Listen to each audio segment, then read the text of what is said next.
Now, so this beat 125 time on day 3 with the Corvette Grand Sport.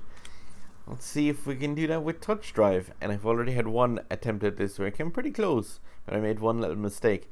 So I'm going to take another run at this, and yeah, this is using a near max tuned version. I'm just missing one epic import part off the Nitro category.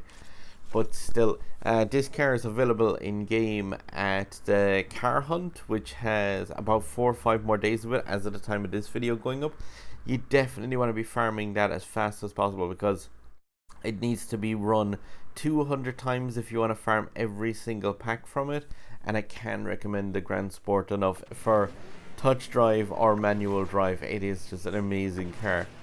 So yeah, what we're going to use here is the ramps to try to get this car up to speed as fast as possible.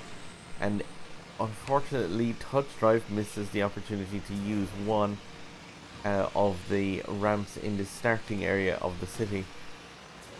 But thankfully you can get access to 3 of them.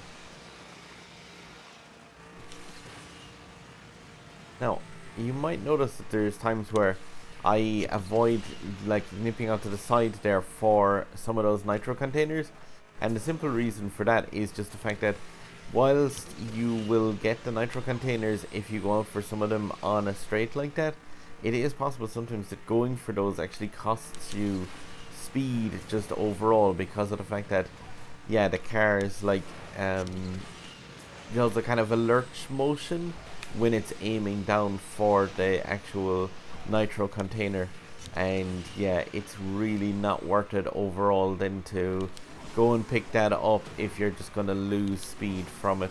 Ooh. And going out to the outside may not have been the best move there.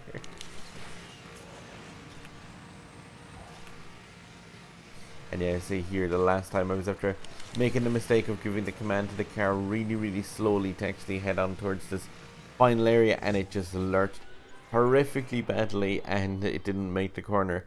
So it's possible to do this with 2 seconds to spare using the vet in touch drive. That's like the fully tuned version of the Corvette, but realistically, like, the Corvette's top speed doesn't increase a whole lot throughout its tuning. So if you follow along a similar-ish path to that using touch drive, you should be able to actually make fairly decent use of that car even at the lower stats.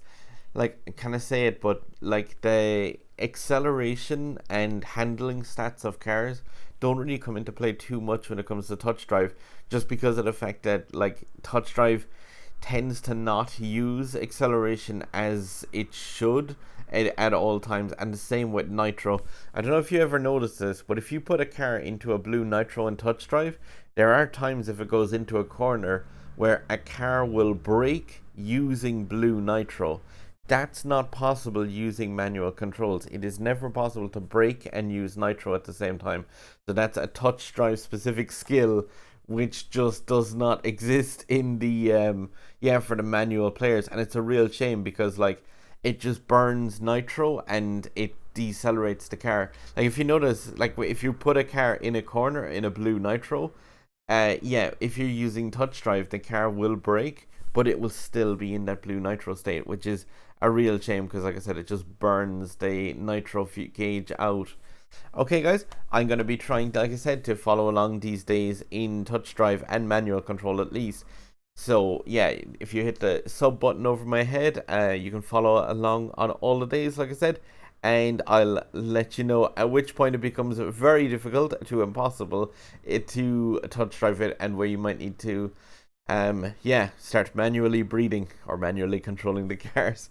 Alright guys, drive safe, and yeah, good luck farming these events if you can follow that path.